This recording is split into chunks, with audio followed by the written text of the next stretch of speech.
Welcome guys back to ILWFIGZ. I'm your host as always, Justin Woolwine, and today we're doing another WWE action figure unboxing. Today we got Series 118 Jacob Fatu. This is the first Elite version of Jacob Fatu that we got in the Elite line, and I'm excited. Can't wait for this one. This is one I did the MLW figure unboxing, which during this we'll do a little comparison between the two. And in that, I expressed how excited I was to have a Jacob Fatu figure. Now it's the ultimate test. It's time to see what it looks like in WWE figure form. You know, WWE Mattel do their best work. The fun thing about this is I was in the arena for when Jacob Fatu made his debut in Chicago for SmackDown. And I can't wait to, brush this figure. Maybe give you guys a little background on my Jacob Fatu story and all that good stuff. But while I'm opening this guy up, make sure to go hit that subscribe button. It means so much to growth of the channel and things like that. Leave a like if you enjoy the video. And, if you want to join the discussion, let me know what you think about Jacob Fatu, what you think about action figures, maybe what figures you'd like to see me unbox here on the channel. Leave a comment. Let me know what you think. And while you do that, I'm going to get this guy out of the package. As always, guys, we got this guy out of the package. But before we dive into the figure itself, what the details that they put into the figure, the articulation and things, we'll go over the accessories. With Jacob here, it's fairly simple. He comes with the t-shirt that's on the figure, which I will take off real quick so we can check that out.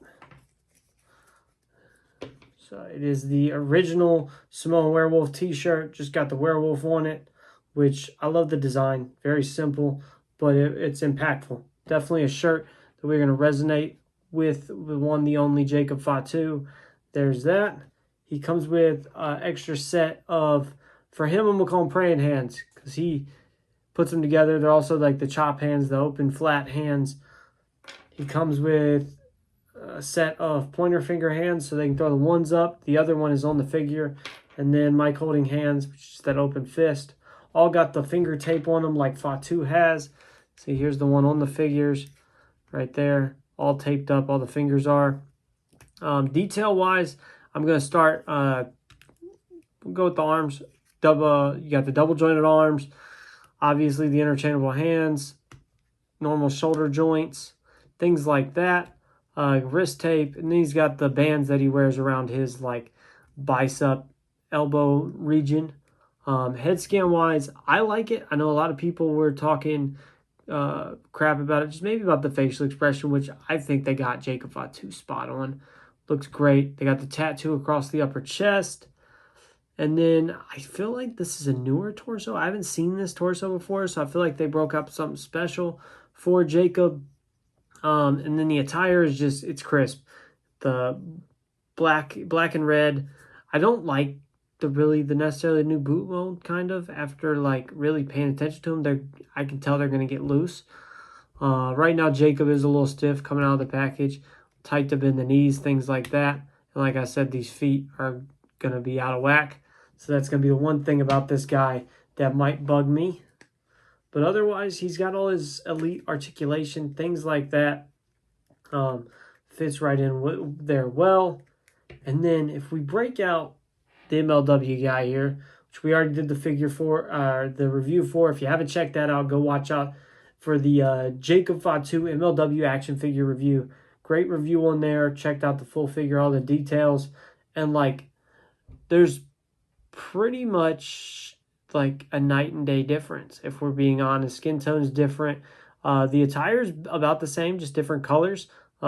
Jacob Fatu in WWE obviously wears the boots. He's taller in Mattel form. That's another thing. I do prefer the head scans from the MLW figure as opposed to the WWE figure. The WWE one's not bad. Mattel did a good job, but it's just, I think that the attention to the detail that was put into the MLW figure is a little bit better. Just personal opinion. That's one thing. I do like, for one, how they did the tattoos. It's closer to what Jacob's is. Like whether it's the neck or the one on the forearm. The one on the forearm on the MLW figure you can see better. But The neck one gets cut off with the butterfly joints. That's the only thing with this one. But like I was saying, you know, I was there for the SmackDown where he debuted, which was pretty cool. In the crowd, wasn't expecting it. So just seeing him take out Cody, put him through the announce table. I know the crowd in Chicago was extremely hot for that one in the Allstate Arena. So it's cool to see somebody that I could see doing a lot in WWE. Already been tag team champion, already been U.S. champion. I could see big things for Jacob Fatu, and it's cool to just be able to say, yeah, I was part of history. I was there for his debut, and I'm looking forward to see what Jacob does, not only in the WWE, but in ILW. So with that said, stay tuned. The full night one is out. I've been posting each match now for going to put one out every week. So for this as of me recording, the last Friday we had the Money in the Bank come out. This upcoming Friday we're gonna have the Undertaker and Kane's Open Challenge for the SmackDown Tag Team titles, which you may or may not have already seen by the time this comes out. So stay tuned. Keep watching. Keep loving it. Thank you guys so much, and I'll see you guys next time.